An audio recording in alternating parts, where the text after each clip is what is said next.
that obscure object of desire.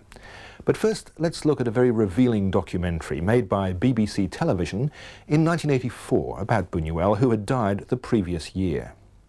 This documentary, The Life and Times of Don Luis Buñuel, includes interviews with actors, Catherine Deneuve, Jean Moreau, Fernando Rey, as well as other Buñuel collaborators. And there are candid interviews with the director himself, as well as clips from some of his most famous films, most of which I've shown on Cinema Classics over the years. Paul Schofield reads passages from Buñuel's autobiography, My Last Sigh. One word of warning, the documentary begins with the infamous sequence from Un Chien Andalou, which might disturb some viewers.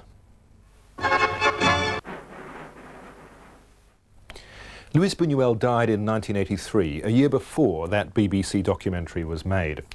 I had the good fortune to meet him some years ago and found him, as you'd expect from that film, an utterly charming, intelligent man.